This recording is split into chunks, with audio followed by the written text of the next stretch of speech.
Shalom. Selamat pagi Bapak Ibu Saudaraku yang terkasih dalam Tuhan Yesus. Puji nama Tuhan, pagi hari ini kita boleh kembali bersama-sama berkumpul karena kasih kemurahan Tuhan, kebaikan Tuhan dalam hidup kita. Kita boleh bersama-sama datang untuk menyembah, mengagungkan, memuji nama Tuhan. Dia Raja kita, Dia Allah yang hidup, yang senantiasa memelihara hidup kita. Bapak Ibu pagi hari ini siap untuk tinggikan Tuhan? Amin, haleluya. Mari bersama-sama kita datang kepadanya dengan ucapan syukur. Kami mengucap syukur Tuhan untuk pagi hari ini, untuk segala kebaikan dan kemurahan-Mu, anugerah-Mu yang begitu besar dalam hidup kami. Pagi hari ini kami boleh bersama-sama menghampiri tata-Mu. Kami boleh bersama-sama datang kepadamu Tuhan. Dengan sepenuh hati kami, dengan segenap jiwa kami mau meninggikan Engkau Tuhan. Kami mau mengagungkan nama-Mu Yesus, meninggikan nama-Mu yang ajaib, yang mulia, yang kudus. Sebab Engkaulah Tuhan kami, yang layak kami sembah. Engkaulah Raja kami, yang layak kami agungkan dan kami tinggikan. Terima kasih Tuhan, terima kasih. Kami sungguh bersyukur dan kami menyerahkan ibadah kami pagi hari ini ke dalam tangan kuasa-Mu. Sebab Engkaulah Tuhan yang layak dipuji dan ditinggikan, diagungkan sampai selama-lamanya. Terima kasih Tuhan. Haleluya.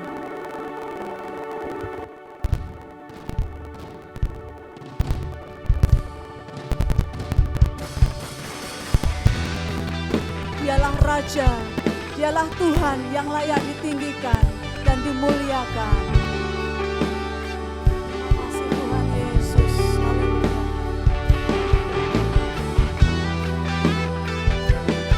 Mari bersama-sama kita angkat suara.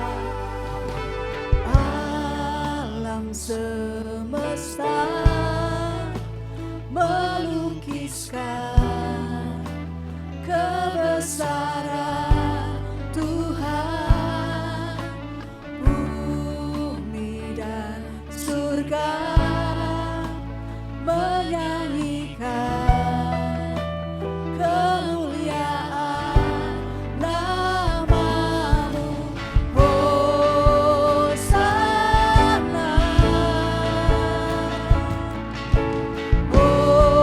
Hosana.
Hosana bagi Raja kita, Hosana bagi Yesus Tuhan, amin, haleluya.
yang bertata Tuhan.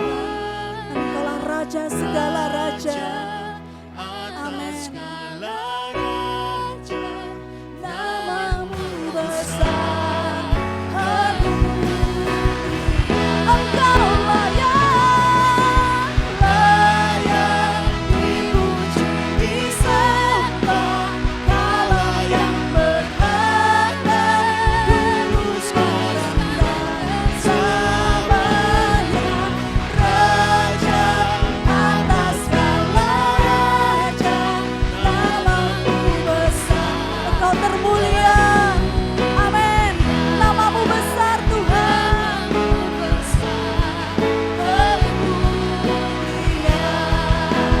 Namamu besar,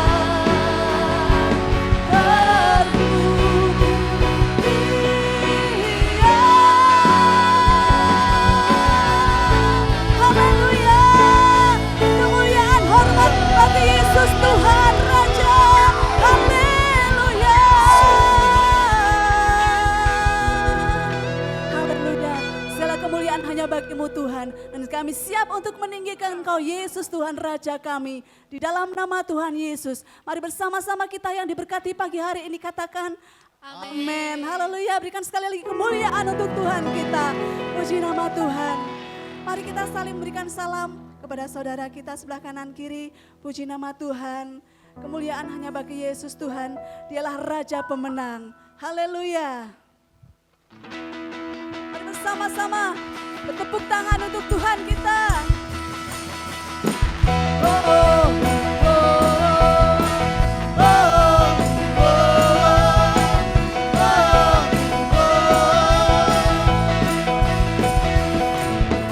Dia telah menyatakan hebatnya kasih-Nya yang selamatkan kita.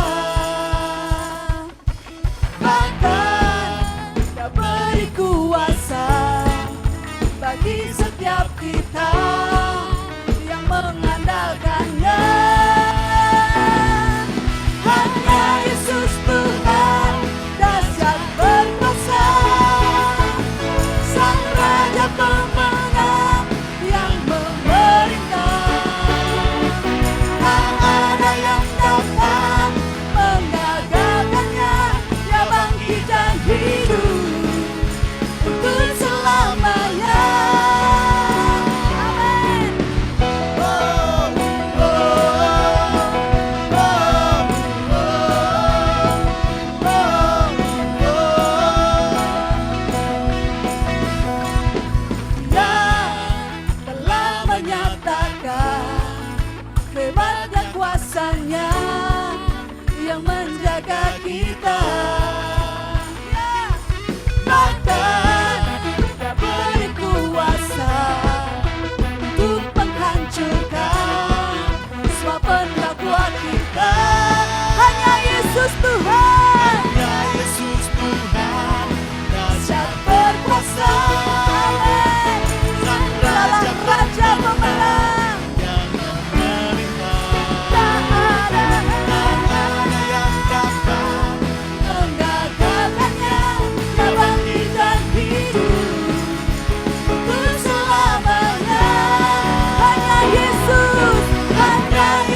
dalam setiap hati kami masing-masing. Tentunya Roh Kudus akan menolong kami untuk terus bekerja, memampukan kami mengerti arti kebenaran-Mu di dalam kehidupan kami, dan membantu kami, menolong kami untuk kami boleh melakukannya dalam kehidupan kami masing-masing. Terima kasih Tuhan, kami percayakan pemberitaan firman-Mu pada saat pagi hari ini hanya di dalam nama Tuhan Yesus Kristus. Haleluya, amin. Silakan duduk Bapak Ibu yang dikasihi oleh Tuhan. Shalom. Puji nama Tuhan, selamat pagi Bapak Ibu yang dikasihi oleh Tuhan. Satu hari yang luar biasa di mana kita bisa dipertemukan dengan hadirat Tuhan. Amin. Pada kesempatan pagi hari ini saya mengucapkan banyak terima kasih kepada gereja, Bapak Gembala yang kembali berkenan memberikan sebuah kepercayaan untuk saya bisa ada berdiri bersama dengan Bapak Ibu dan saudara-saudara sekalian. Dan melalui kesempatan pagi hari ini juga saya mengucapkan banyak terima kasih karena saya bersyukur saya bisa berdiri di tempat ini. Saya punya orang-orang hebat yang mendukung saya, yang mendoakan saya, dan yang menopang saya sehingga sumber kasih tetap ada sampai hari ini. Terima kasih Bapak Ibu untuk konsistennya, untuk komitmennya di tengah-tengah kehidupan Bapak Ibu yang tidak baik-baik saja.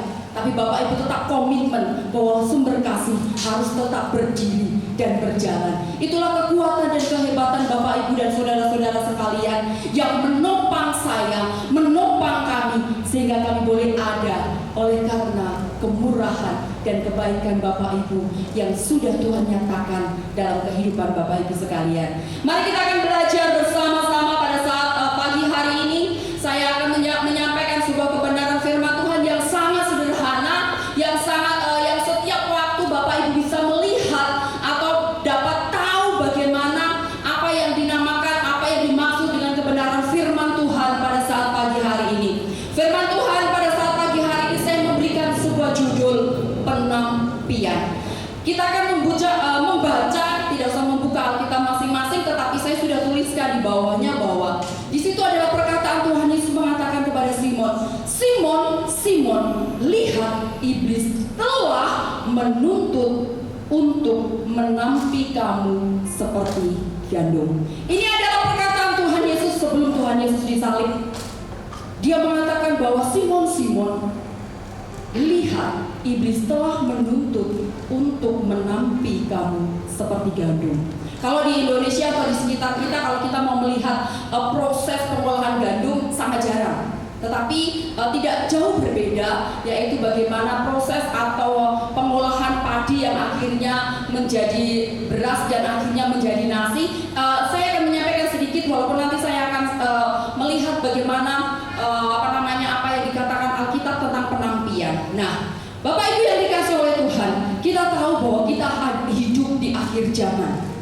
Kita ada di tengah-tengah dunia yang bukan semakin baik-baik saja. Dunia tidak lagi bisa berdamai dengan kita orang-orang yang ada di dalam kebenaran. Dalam perjalanan iman, dalam perjalanan iman Kristen ada satu masa, yaitu masa penampian. Tidak ada seorang pun yang dapat luput atau menghindar dari masa itu, suka atau tidak suka, senang atau tidak senang, bahkan setuju atau tidak setuju. Tapi masa itu akan kita hadapi, akan kita lewati, akan terjadi di dalam kehidupan kita. Masa penampian itu dikerjakan oleh iblis, tetapi seizin oleh Tuhan. Di situ dikatakan tadi di dalam ayat Lukas pasal yang ke-22 ayat yang ke-31, di situ iblis menuntut. Artinya bahwa iblis itu meminta kepada Tuhan Yesus untuk melakukan penampian itu, meminta kepada Allah untuk mengerjakan penampian itu, sehingga dikatakan bahwa masa penampian itu dikerjakan oleh iblis, tapi seizin Tuhan. Iblis meminta kepada Tuhan, iblis memohon, merengek-rengek di hadapan Tuhan, mengatakan bahwa dia menuntut untuk menampi kamu. Ingat Bapak Ibu, ketika Tuhan Yesus setelah dia dicobai di padang gurun dan akhirnya Tuhan Yesus menang.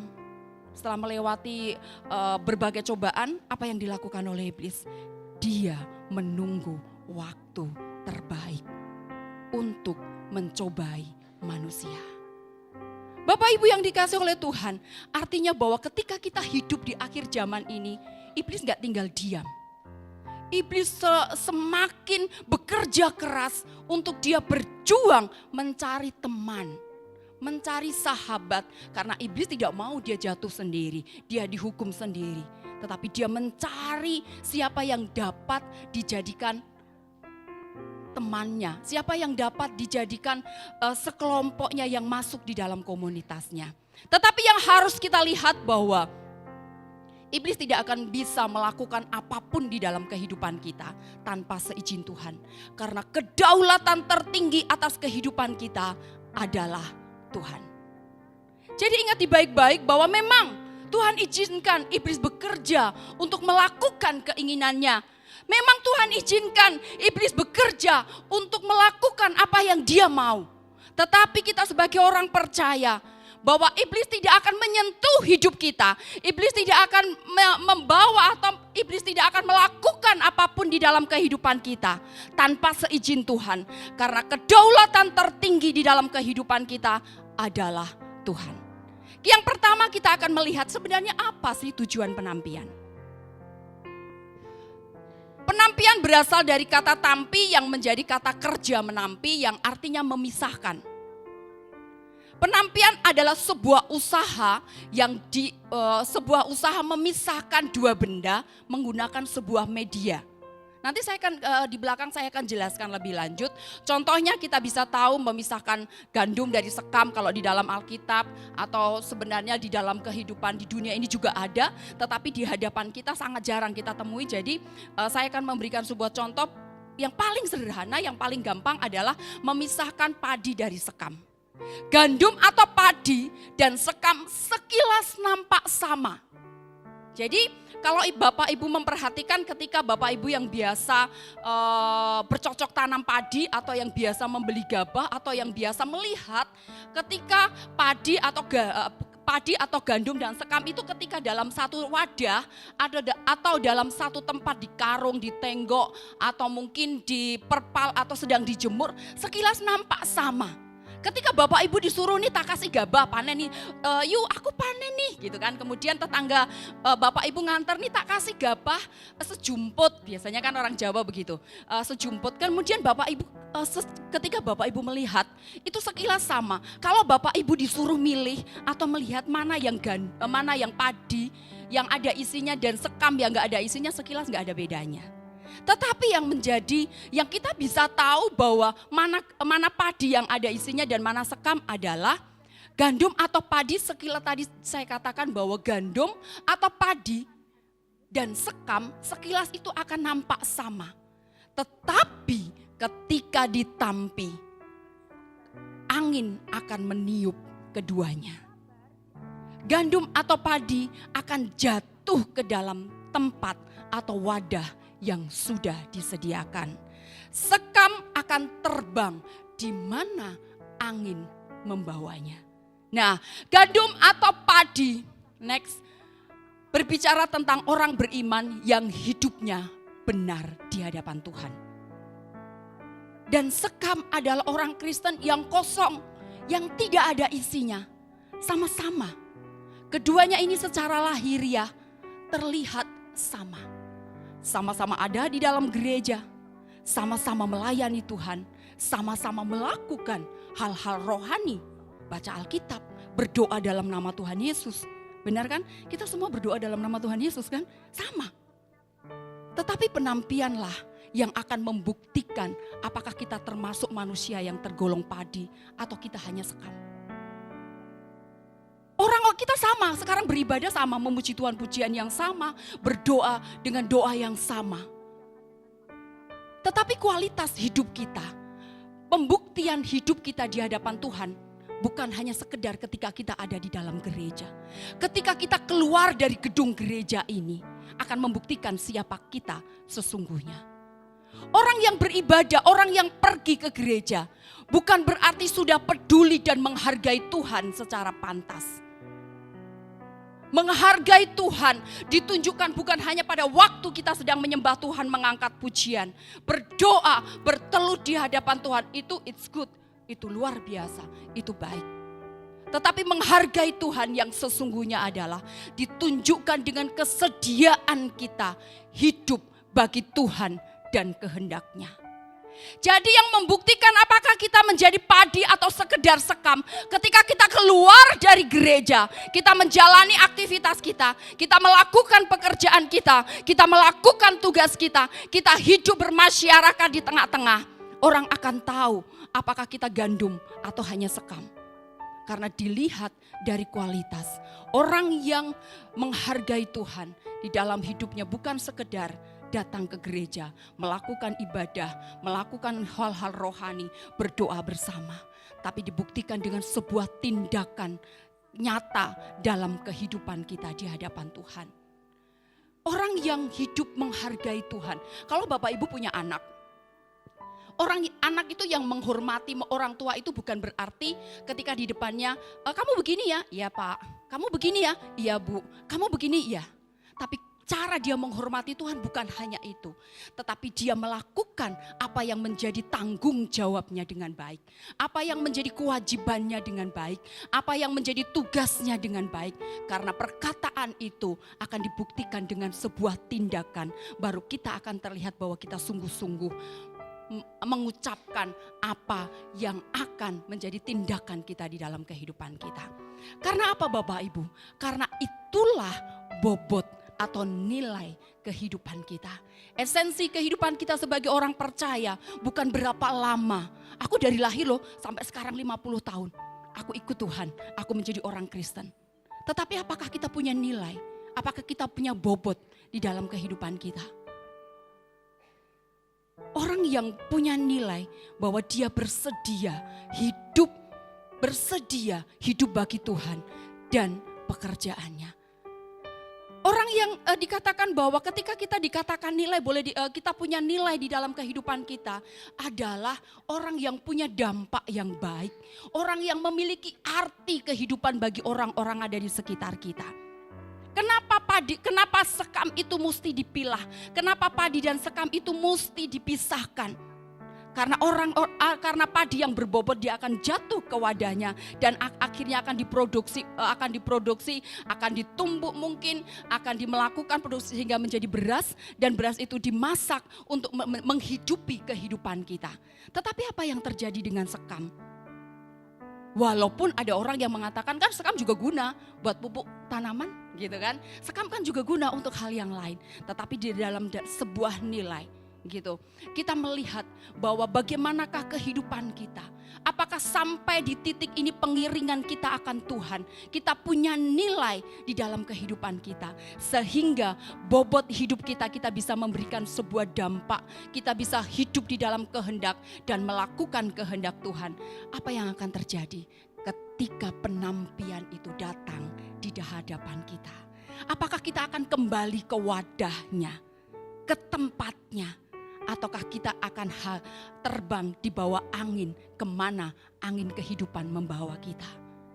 Pengaruh dunia tidak semakin baik-baik saja. Banyak hal terjadi dalam kehidupan kita yang berusaha menampi kita. Apakah apapun yang terjadi dalam kehidupan kita tetap akan kembali kepada Tuhan dan mempercayakan seluruh kehidupan kita. Ataukah kita akan mengikuti kehidupan dunia yang mungkin nampak indah, nampak keren, nampak luar biasa, nampak seperti sesuatu yang indah.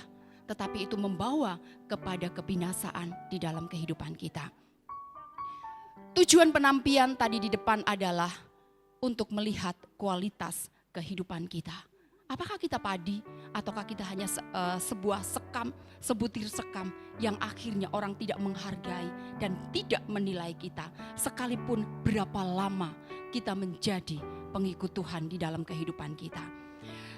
Kemudian yang selanjutnya saya akan menyampaikan yaitu cara menampi. Ada banyak cara orang menampi. untuk memisahkan padi dengan sekam, memisahkan padi dengan jeraminya, ada banyak cara. Kalau zaman modern sekarang menggunakan mesin, tetapi saya akan mencoba melalui pemahaman apa yang ada di dalam Alkitab. Yang pertama adalah cara menampi, yaitu padi atau gandum ditaruh di tempat, atau kalau bahasa Indonesianya nyiru, kalau bahasa Sumowononya tampah gitu kan. Tampah yang sampai hari ini saya juga masih tahu bahwa bambu yang dianyam yang berbentuknya bulat digunakan biasa. Ibu saya dari kecil diajarin, ayo mbok ditapeni berase gitu, pakai tampah itu digoyangkan, biasanya digoyangkan dulu kemudian dinaik turunkan supaya dan biasanya angin iki marep gitu iki gitu kan. Anginnya itu sedang bertiup kemana, sehingga biasanya penampi-penampi itu akan mengikuti arah angin. Jangan sampai nanti kita sedang menampi anginnya ke arah kita, maka wajah kita yang kena, kan gak aneh gitu kan. Mereka sudah sangat lihai itu. Nah, Bapak Ibu yang dikasih oleh Tuhan, dalam perjalanan itulah proses menampi. Jadi gandum atau padi ditaruh dalam sebuah wadah, tampah atau nyiru, apapun itu, entah kalau gak ada biasanya juga pakai apapun yang ada. Yang penting tujuannya itu adalah memisahkan supaya padi itu cuman hanya yang berisi gitu kan. Jadi dia akan menggoyangkan, kalau bahasa Sumowononya lagi kayak nginteri. Tahu mengerti? Nginteri gitu, diinteri, diputer-puter-puter, kemudian dinaikkan, turunkan, kemudian secara secara langsung ketika angin bertiup, padi itu jatuh, sekam itu terbang. Sampai mana? Ya terserah angin membawa dia. Dan sejauh mana kekuatannya dia. Semakin ringan pastinya akan semakin jauh. Tapi mari kita belajar. Bapak Ibu yang dikasih oleh Tuhan.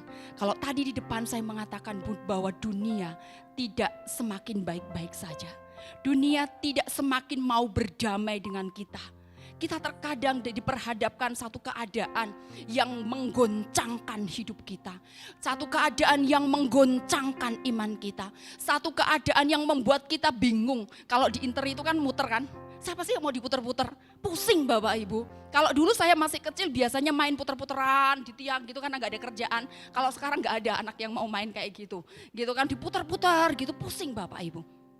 Apakah yang menggoncangkan kehidupan orang percaya? Yang paling dekat lah, yang sampai hari ini belum berlalu, kita digoncangkan seluruh kehidupan karena pandemi. Seluruh aspek kehidupan kita itu digoncangkan sekali. Saya juga ikut tergoncang Bapak Ibu.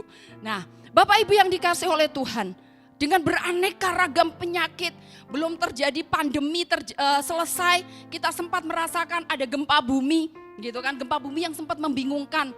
Begitu gempa bumi orang gak peduli kalau kita harus jaga jarak. Bener kan, melayu berabat, yang penting cari tempat yang aman.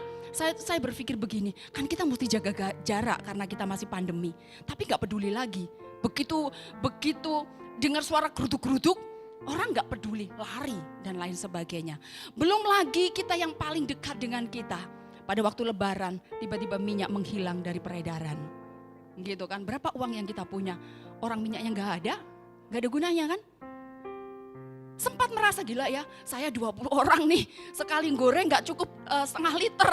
Gitu kan, sekali goreng, dan gak mungkin anak-anak, kita orang Indonesia sudah sangat familiar bahwa masak tanpa minyak gak ada rasanya gitu kan, kurang. Walaupun ada orang-orang yang sempat atau mau diet gak makan pakai minyak gitu kan. Saya juga cukup hebat, 6 bulan saya gak makan gorengan, tapi bukan karena saya hebat, karena saya sakit. Jadi gak boleh makan itu supaya bisa sembuh. Nah, Bapak Ibu yang dikasih oleh Tuhan, itu adalah sekilas hal yang terjadi, yang terkadang menggoncangkan, membuat kita pusing, membuat kita tidak tahu apa yang harus kita lakukan. Beberapa waktu yang lalu pasti kita tahu Semarang tiba-tiba jebol, yang gak pernah ada perkiraan. Kalau cuaca kan gempa bumi ada perkiraan dan lain sebagainya. Tanggul jebol itu gak ada bisa diperkirakan, tiba-tiba jebol dan tidak ada persiapan apapun. Bapak Ibu yang dikasih oleh Tuhan, itu zaman sekarang. Itu sekilas yang terjadi di negara kita atau yang ada di hadapan kita. Bapak Ibu yang dikasih, bukan cuma itu yang secara fisik kita bisa lihat. Bapak Ibu harus tahu, walaupun saya tidak terlalu banyak juga mengikuti, tapi media sosial sangat menggoncangkan kehidupan orang-orang percaya, terlebih orang-orang muda. Kalau tidak hati-hati, walaupun saya juga tidak tidak terlalu habis waktunya kalau cuma untuk mengikuti media sosial. Mereka orang-orang yang sudah terikat oleh itu, gak peduli. Begitu kalau di panti biasanya begini, ada beberapa waktu jeda, ada yang periksa nih HP sekian, gitu kan sekian. Wah, ketika sesuatu yang sudah agak melenceng langsung dihack, diputus, gak berubah tuh. Gitu capek kita ngehacknya, capek kita matiin wifi-nya, capek kita begini, orangnya gak berubah. Kenapa? Karena itu sudah mengikat hidupnya, sehingga apa yang gak peduli lagi. Menggoncangkan sebuah kehidupan, bagaimana dia hidup di dalam prinsip kebenaran. Karena apa yang terkadang yang menjadi prinsip ketika itu ada di media sosial, bahwa itu yang lagi keren, yang lagi diikuti oleh kehidupan kita. Yang pertama tadi saya mengatakan bahwa cara menampi adalah digoyangkan, dinaik turunkan, supaya bisa tahu mana yang padi dan sekam. Ketika goncangan kehidupan kita terjadi dalam kehidupan kita masing-masing. Bukan hanya tadi pandemi dan lain sebagainya. Ada banyak hal yang terkadang menggoncangkan iman kita. Perselisihan antara anggota gereja. Perselisihan pada waktu kita melayani Tuhan. Yang satu pergi kemana dan yang satu pergi kemana. Itu adalah sebuah goncangan bahwa kamu sebagai seorang yang ada di dalam pekerjaan Tuhan. Mampu enggak menghadapi setiap perselisihan yang ada. Bapak Ibu yang dikasih oleh Tuhan, kemudian yang kedua, penampian itu dilakukan diinjak-injak atau ditekan. Walaupun saat ini belum tidak terlalu terjadi itu, tapi saya pernah mengalami masa itu, gitu kan? Karena pada waktu itu biasanya kalau ibu saya mau memisahkan, kalau pada waktu saya kecil biasanya ibu saya kalau panen masih pakai ani-ani. Mungkin ani-ani yang tidak dipotong dari tidak dipotong dari pangkal padi kemudian digebyok, tetapi pakai ani-ani. Jadi cuma diambil padi dan batangnya tok, kemudian diikat. Nah biasanya ditumbuk pakai lesung. Ditumbuk pakai lesung. Kalau tinggal sedikit capek mungkin biasanya ibu saya akan digiles. Namanya digiles. Itu diinjek-injek pakai kaki supaya padinya rontok, jeraminya bisa dibuang. Seperti itu. Nah, terkadang Bapak Ibu yang dikasih oleh Tuhan, kita diperhadapkan dengan sesuatu yang sangat menekan kita, menindas, bahkan menghimpit kita. Kita belajar dari Daud. Dalam Mazmur yang ke-13, di atas kegemilangan Daud yang dia menjadi orang yang hebat. Tidak ada sepanjang sejarah yang bisa menandingi perjalanan kehidupan Daud. Dia adalah orang yang takut akan Tuhan. Dalam setiap aspek kehidupannya dia selalu bertanya kepada Tuhan. Tapi ada satu waktu di dalam kehidupannya, dia merasa sangat tertekan. Dia merasa sangat menderita. Kenapa itu terjadi dalam kehidupan Daud? Daud pada waktu itu dalam Mazmur pasal yang ke-13 di situ dikatakan dia tertekan secara rohani. Dia mengatakan, berapa lama lagi ya Tuhan kau lupakan aku terus menerus? Berapa lama lagi kau sembunyikan wajahmu terhadapku? Itu adalah pernyataan Daud. Bapak Ibu, seringkali dalam perjalanan rohani kita diperhadapkan hal itu. Kita punya kerinduan, kita punya doa, dan kita punya harapan. Ketika kita menghadapi hal-hal yang pahit, kadang kita merasa bahwa Tuhan itu sangat jauh. Tuhan itu kenapa Tuhan tidak mendengar doaku? Kenapa Tuhan tidak menjawab aku? Kenapa Tuhan tidak memperhatikan hidupku? Kok bisa ya? Bisa aja karena kita masih manusia. Berapa lama lagi Tuhan sembunyikan wajahmu terhadap aku? Berapa lama lagi Tuhan melupakan aku terus-menerus? Itu yang terjadi oleh Daud. Bukan hanya dia tertekan secara rohani, dia tidak merasakan pertolongan Tuhan dalam perjalanan hidupnya pada waktu itu, tetapi dia juga dia menghadapi tekanan secara psikis dan juga fisik. Dalam ayat yang kedua bagian A di situ mengatakan, berapa lama lagi aku harus menaruh khawatirku dalam diriku dan bersedih sepanjang hari. Siapakah Bapak Ibu yang tidak pernah khawatir dalam hidupnya? Siapakah Bapak Ibu yang tidak pernah bersedih bahkan meneteskan air mata ketika harus menghadapi perjalanan hidup yang ketika kita tidak pernah tahu apa yang terjadi? Itu yang dialami oleh Daud, sang raja hebat sepanjang sejarah. dan sepanjang masa. Dan yang terakhir, tekanan yang dialami Daud adalah tekanan sosial. Ancaman dari orang-orang yang ada di sekitarnya. Dia mengatakan, berapa lama lagi musuhku meninggikan atasku. Dia merasa bahwa musuh-musuhnya bersuka cita atas dia. Dia merasa musuh-musuhnya, orang-orang di sekitar dia tidak membela, dia tidak ada di pihaknya, tidak mendukung dia dalam perjalanan hidupnya. Dia merasa ditinggalkan orang-orang yang ada di sekitarnya, tidak ada yang berpihak dari dia. Dan yang terakhir, yang paling membuat Daud tertekan adalah ketika dia dikudeta sama anaknya, anak kandungnya. Penderitaan kita sebagai orang tua adalah ketika anak kita sudah mulai di masa pemberontakannya. Kapan waktunya? Setiap anak mengalami itu. Bapak Ibu yang dikasih oleh Tuhan, suatu ketika saya menceritakan satu hal yang terjadi.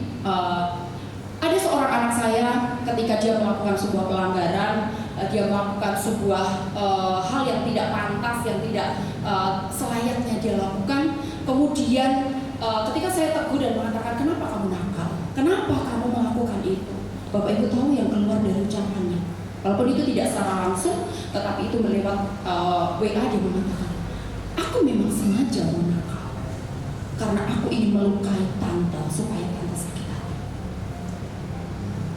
Ketika saya diperhadapkan seperti itu secara manusia, lah kok gitu kan, lah kok begitu ya.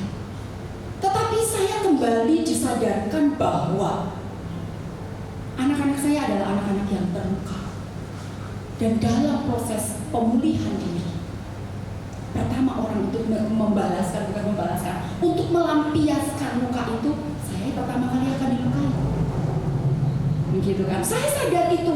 Secara manusia saya berpikir, kok begini ya? Kok begini ya?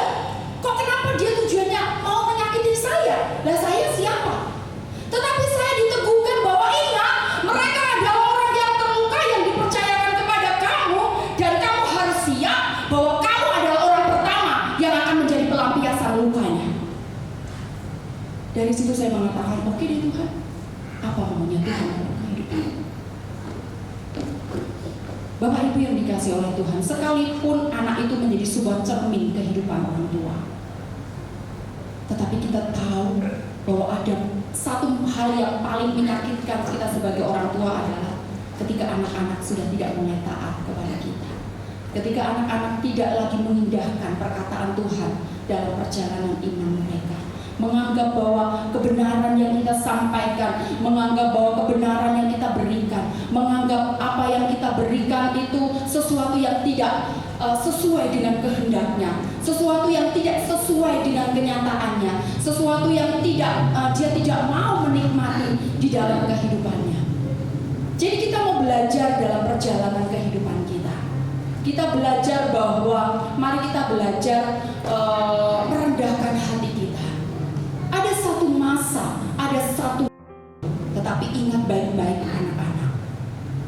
Sejelek apapun orang tua di pandanganmu, mereka adalah alat Tuhan untuk membawa kamu hidup di dalam rencananya. Firman Tuhan tetap mengatakan bahwa hormatilah ayah dan ibumu. Tidak ada orang-orang, firman Tuhan mengatakan orang tua yang baik ya, orang tua yang begini ya, orang tua yang begitu ya, orang tua yang begini tidak. Hormatilah ayah dan ibumu. Kalau memang orang tuamu itu tidak baik menurut pandanganmu, belajar bertanya kepada Tuhan. Apa sih maksudnya Tuhan di dalam kehidupanku? Tuhan kirimkan aku terlahir dari keluarga yang seperti ini. Karena di dalam sebuah kehidupan, di dalam sebuah penciptaan yang sangat saya yakini bersama dengan anak-anak adalah bahwa tidak ada yang salah dengan sebuah penciptaan. Ketika engkau diizinkan 9 bulan ada di dalam kandungan ibumu dan akhirnya engkau lahir, ada sebuah rencana yang sedang Tuhan kerjakan dalam setiap kehidupan anak-anak. Dan orang tualah yang akan menjadi pahlawan, menyampaikan anak-anak panah tepat pada waktu sasarannya. Itu adalah kewajiban orang tua. Itulah yang terjadi dalam proses kehidupan kita. Terkadang kita merasa sangat tertekan di dalam kehidupan kita. Kita bukan hanya tertekan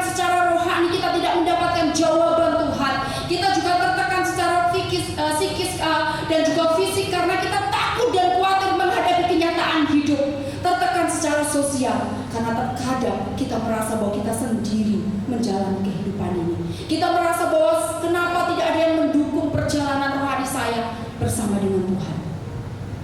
Itulah yang terjadi di dalam kehidupan kita. Kemudian cara menampi yang ketiga adalah dinaikkan dengan garpu. Walaupun di tempat ini juga sama, sudah sangat jarang dilakukan, tetapi inilah yang terjadi ketika yang dinamakan sebuah penampian. Penampian tidak hanya penampian itu tidak hanya datang dengan cara yang digoncang atau ditekan, tetapi penampian juga bisa datang dengan cara diangkat dengan garpu itu. Jadi padi dalam tumpukan padi, garpu itu akan akan ditekan ke dalam tumpukan padi, kemudian diangkat seluruh padi itu akan bahasa itu menyebar, semawur gitu kan, menyebar gitu kan. Nah ketika padi itu menyebar sama ditumpuk, apakah kembali ke tumpuan atau angin akan membawa dia.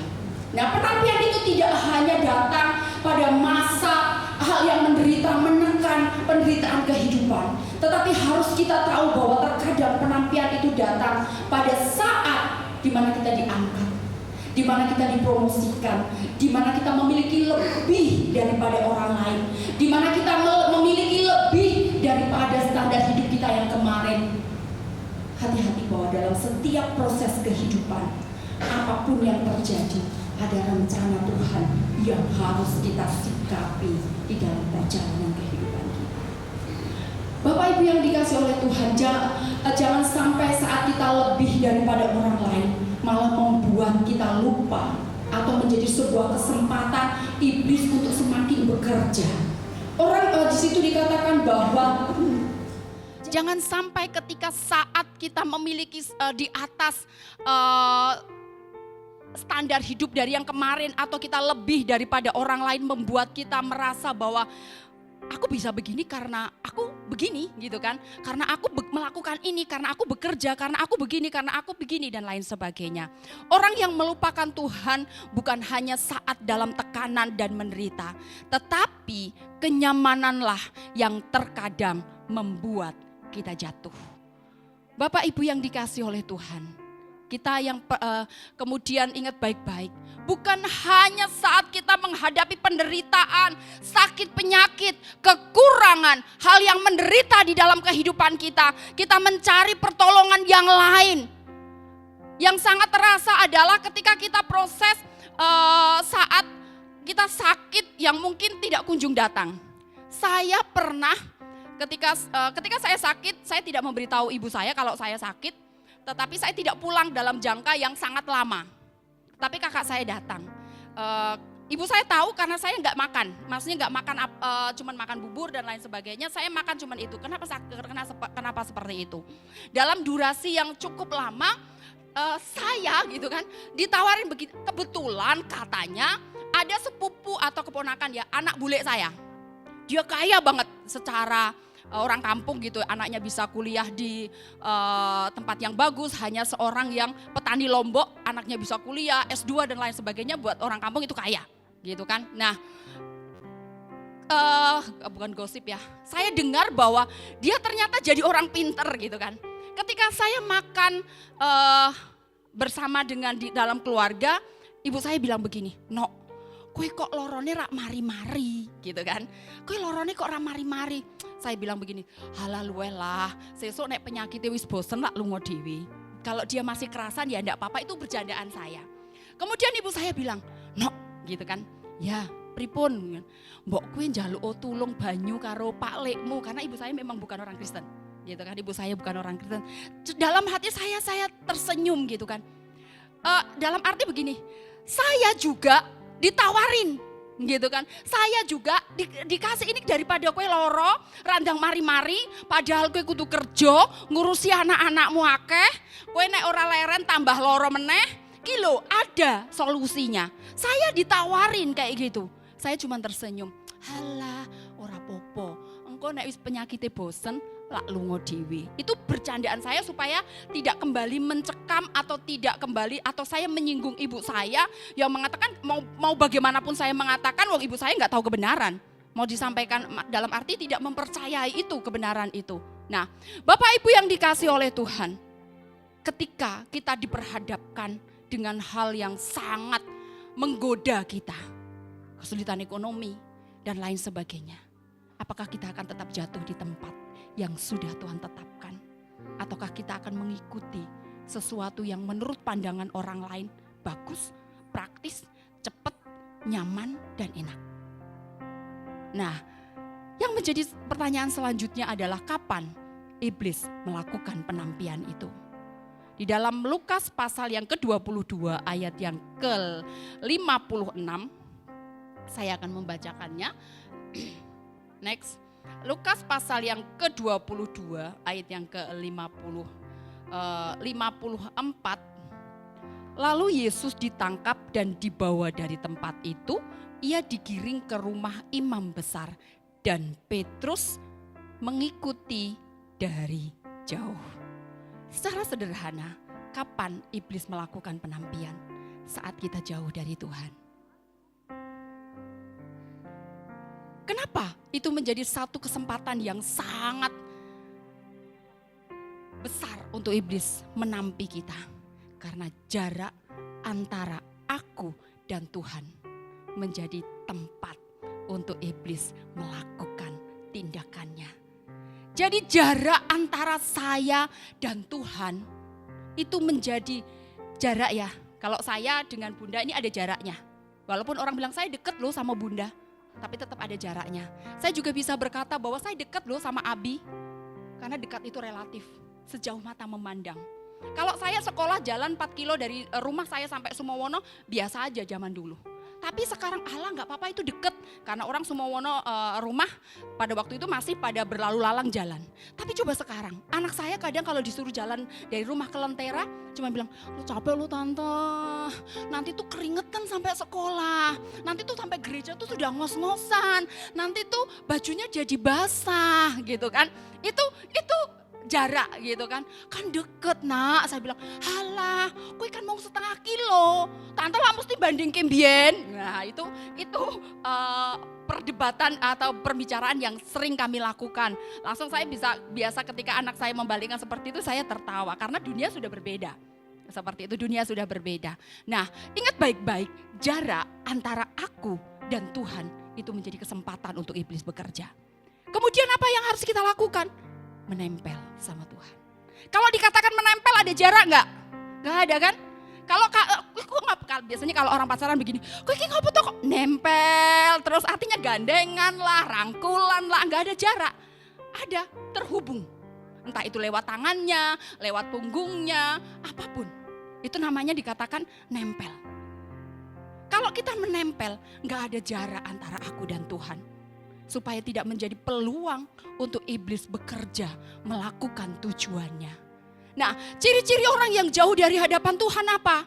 Yang pertama adalah orang yang sudah mulai malas dengan kegiatan rohani. Orang yang sudah mulai, aduh kok bosen ya, aduh kok capek ya, sudah kerja sibuk bla bla bla bla bla bla, kok ke gereja males ya. Hati-hati Bapak Ibu. Biasanya keluarga yang harus berdoa dulu, saya papa capek, berdoalah sama mama. Atau mungkin mamanya lagi capek, wis lah nak sekarang doa mau tidur tuh berdoa sendiri kan bisa, sudah gede. Gitu kan, ada ibu-ibu yang begitu. Saya dari kecil, dari anak saya sampai sekarang ada Abed dan Emily yang masih tidur dengan saya selalu mengatakan begini. Apapun yang terjadi, kesibukan apapun yang mamah lakukan atau kalian lakukan, yang penting adalah sebelum kita membaringkan tubuh, kita berdoa bersama. Kalau sekarang sudah gede, dulu selalu bergantian, kadang Emily, kadang Abed, kadang saya, atau mungkin siapapun yang kadang-kadang ada anak-anak juga yang nimbrung gitu kan. Tante, aku mau ikut doa bareng gitu. Nah, itu sebuah komitmen dan itu apapun yang terjadi saya berusaha melakukan itu. Nah, tetapi terkadang dalam satu fase dalam kehidupan kita, apalagi kalau di panti doa itu wajib. Baca Alkitab wajib. Saya bilang apapun yang terjadi, pokoknya bangun pagi doa, malam sebelum tidur kita doa bersama. Baca Alkitab harus. Kemarin saya sempat memberikan kesaksian, ada anak saya mengatakan begini, Tante kalau baca Alkitab bisa selesai itu berapa lama? Kemudian saya bilang kalau kamu membaca 1 hari 5 pasal, 1 Alkitab 1 tahun katam, selesai. Kita di panti setiap hari baca berapa ya? Karena kita masih dalam suasana kadang ujian dan lain sebagainya, kita bisa dalam sehari bisa 6 atau lebih 6 pasal atau lebih. Tergantung dari panjang dan pendeknya pasal itu. Berarti saya berapa tahun ya Tante di panti? 12 saya bilang. Berarti 12 kali saya bisa katam Alkitab ya? Iya, tapi kok melakukannya susah ya Tante? Itu kejujuran seorang anak yang mengatakan sekalipun dia sudah membaca Alkitab. Kejujuran susah Tante ternyata melakukan firman Tuhan. Nah, di satu keadaan yang seperti itu kadang menjadi sebuah yang rutinitas.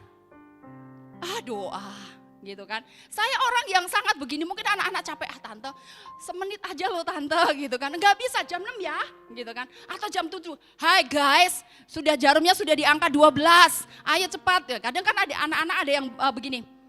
Ke kamar mandi dulu lah, ngerapikan baju dulu lah, apalah begitu untuk bulat, muter dan lain sebagainya.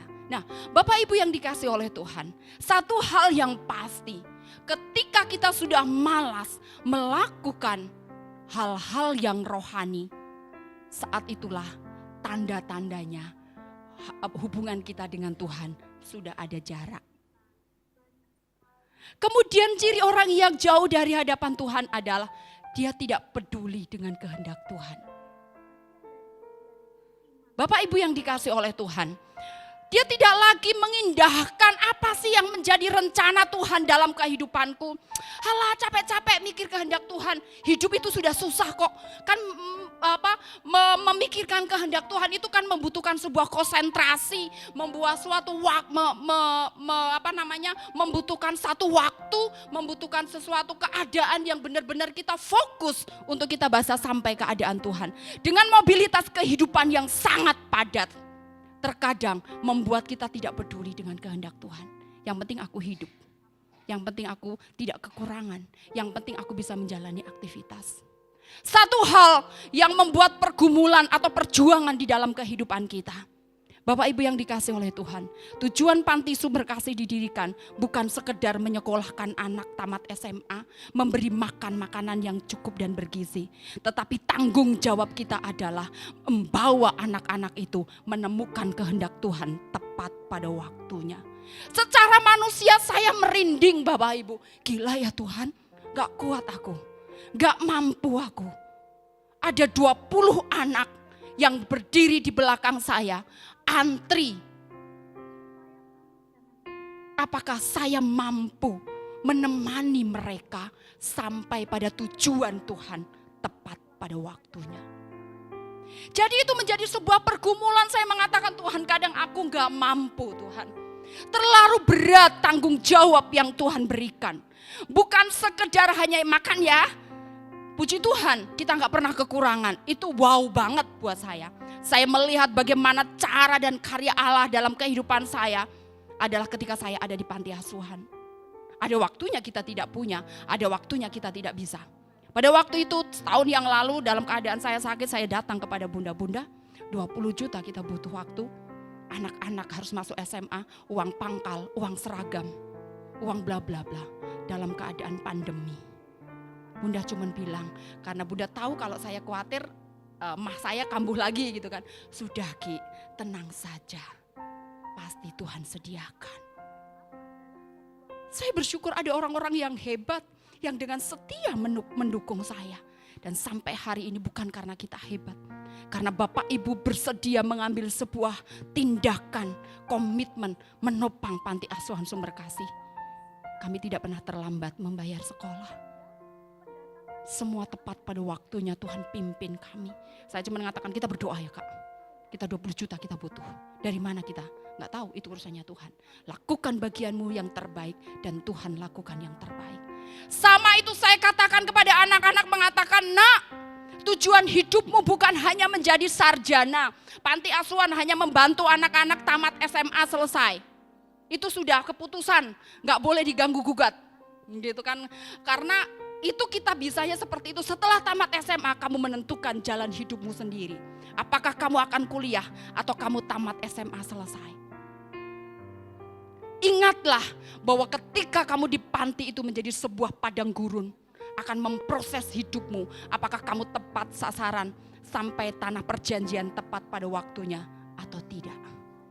Bagaimanakah kamu bersungguh-sungguh menggali potensi diri kamu untuk kamu memberikan hidup yang terbaik di hadapan Tuhan. Dalam hati saya ngergel Bapak Ibu, gak tega kalau mereka sudah mulai kalang kabut. Gimana ya tante, aku nanti gimana ya tante, aku nanti bagaimana. Bagaimana hidupmu dengan Tuhan? Karena Tuhan punya cerita indah dalam perjalanan hidupmu. Tuhan bisa pakai siapapun untuk bisa sampai di titik yang Tuhan rencanakan. Tujuan kamu bukan hanya sekolah jadi sarjana, tidak. Tetapi dalam perjalanan kamu sekolah, tidak masalah kamu jadi guru, tidak masalah kamu jadi arsitek, tidak masalah kamu jadi perawat, tidak masalah kamu jadi dokter. Tetapi apakah tujuan kamu menjadi itu? Kamu sedang mengerjakan rencana Tuhan di dalam kehidupan kamu. Itu yang harus saya sampaikan kepada mereka. Kamu tujuannya apa? Jadi orang kaya. Ya ilah nak, biasa hidup miskin gitu kan. Jadi tujuan yang penting dari wong sugih, sukses gitu kan. Itu tujuan, kalau hati-hati tidak. Kekayaan, kepandaian, kepintaran itu bonus. Targetnya bukan kamu punya IP 4. Targetnya bukan kamu punya IP sekian. Targetnya bukan kamu ranking di sekolah. Targetnya dalam proses belajarmu, dalam proses kuliahmu, dalam proses sekolahmu, apakah kamu sedang mengerjakan kehendak Tuhan di dalam hidup. Karena orang yang mengerjakan kehendak Tuhan, hidupnya akan memberi dampak dan menjadi berkat dimanapun dia berada. Bobot, itulah nilai di dalam kehidupan kita sebagai orang percaya. Menjadi berkat bagi orang-orang yang membutuhkan. Bagaimana kita bisa menghadapi masa penampian? Ya pasti, jangan jauh dari Tuhan ya. Apapun yang terjadi. Jangan biarkan jarak antara aku dan dia. Itu ada. Kita kejar Tuhan di dalam hadirnya. Tuhan tidak pernah berubah. Tuhan tidak pernah bergeser posisinya. Tetapi terkadang kesulitan, sakit penyakit, keadaan dunia yang menggeser posisi kita dari hadapan Tuhan. Jadi ingat baik-baik, Tuhan tidak pernah meninggalkan kita. Tuhan tidak pernah menjauh dari hidup kita. Tetapi keadaanlah yang terkadang membawa kita bergeser posisi kita dari hadapan Tuhan. Sehingga ada jarak antara aku dan Tuhan. Selalu mengenakan perlengkapan senjata Allah. Karena itulah yang akan menjadi kekuatan bagi kita untuk kita melawan serangan si jahat. Kita gak pernah tahu, iblis kalau nyerang gak pernah ngomong ya.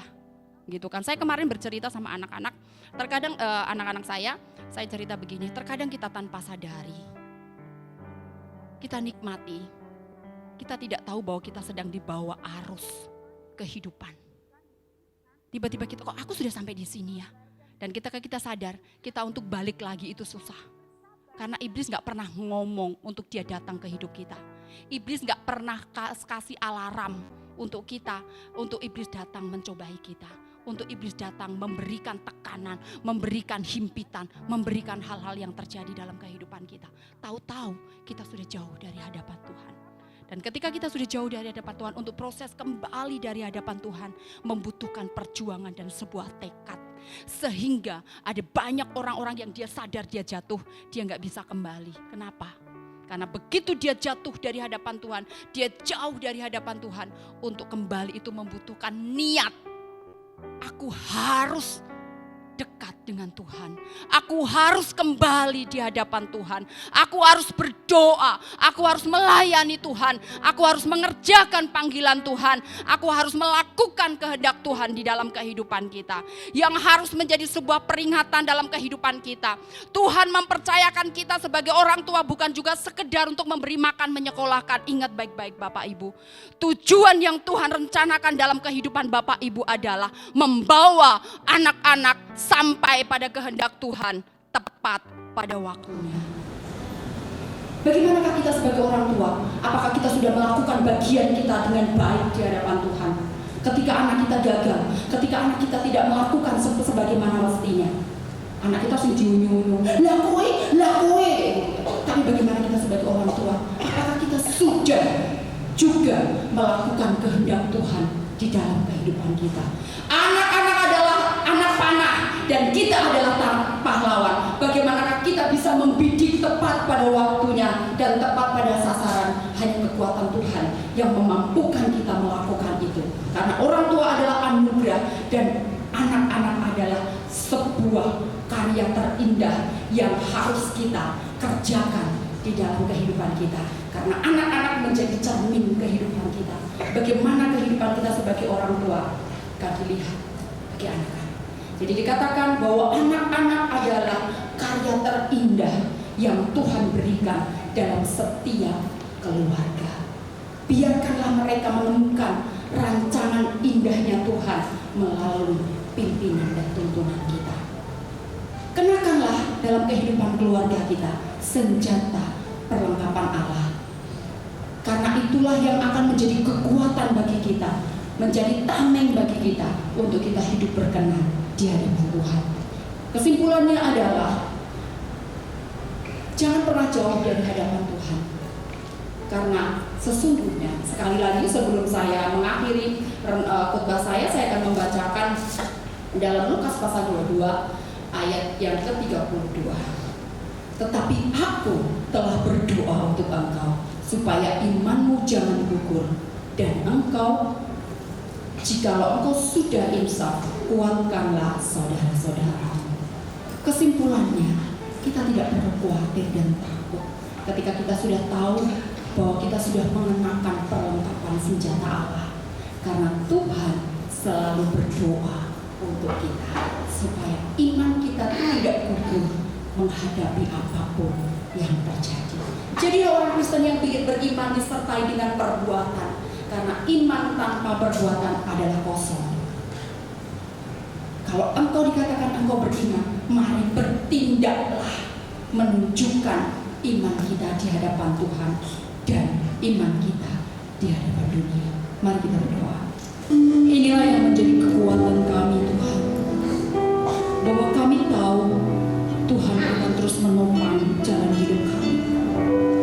Sampai kapanpun perjalanan hidup kami, dan apapun yang terjadi, apapun yang akan dilakukan oleh si iblis untuk kami tetap tahu bahwa Tuhan tidak pernah meninggalkan kami.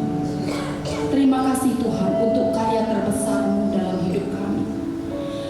Engkau tetap menggenggam kami di dalam genggaman-Mu yang ajaib. Kami akan pulang dari tempat ini ke rumah kami masing-masing, mengerjakan setiap bagian hidup kami dengan takut akan Tuhan. Karena kami tahu bukan masa yang indah untuk kami menikmati kehidupan, tetapi menjadi masa yang indah karena kami dapat melihat apapun yang terjadi dalam kehidupan kami, ada Tuhan yang menolong jalan hidup kami. Terima kasih Tuhan untuk kebenaran-Mu. Terima kasih Tuhan untuk Roh Kudus-Mu. Terima kasih Tuhan, kami mengucap syukur untuk firman-Mu pada pagi hari ini. Haleluya. Amin. Silakan duduk Bapak Ibu yang dikasihi oleh Tuhan. Mari Bapak Saudara, kita bangkit berdiri, kita bersyukur kepada Tuhan atas segala penyertaan-Nya dalam ibadah kita pagi ini. Mari kita berdoa. Bapa, kami sungguh bersyukur kepadamu karena pagi hari ini ketika kami beribadah, ketika kami datang kepadamu, memuji, menyembahmu, membuka hati kami terhadap kebenaran firman-Mu, Engkau melawat kami, Engkau melimpahkan segala kasih karunia, anugerah-Mu, berkat-Mu dalam hidup kami. Terima kasih Bapa. Mari Bapa, Engkau akan melimpahkan segala berkat-Mu yang terbaik kepada seluruh jemaat-Mu yang hadir pada pagi hari ini. Biarlah berkat-berkat-Mu yang terbaik Tuhan limpahkan dalam keluarganya, dalam rumah tangganya, dalam segala usaha pekerjaannya, dalam studi masa depan cita-citanya. Tuhan berkati, Tuhan sertai. dan bawa kami terus untuk masuk ke dalam rencana kehendak-Mu. Tuhan, pakai khususnya hamba-hamba-Mu yang sudah melayani pada pagi hari ini, hamba-Mu Ibu Giani, setiap hamba-hamba-Mu yang bertugas pada pagi ini. Tuhan, terus pakai kami semua, perlengkapi kami, agar nama Tuhan semakin dimuliakan lewat hidup kami semuanya. Terima kasih Bapa. Mari Bapa Besara, kita akan menerima berkat dari Bapa. Terimalah berkat damai sejahtera dari Bapa, kasih karunia dari Tuhan Yesus Kristus, dan penyertaan, bimbingan, tuntunan dari Roh Kudus yang akan senantiasa menyertai kita, membawa kita dari satu kemuliaannya kepada kemuliaannya yang lain, sampai Tuhan Yesus datang untuk yang kedua kali. Dan mari kita terima berkat yang mulia ini di dalam nama Tuhan Yesus. Kita yang percaya berkata bersama-sama, amin. Selamat pagi, Tuhan Yesus memberkati.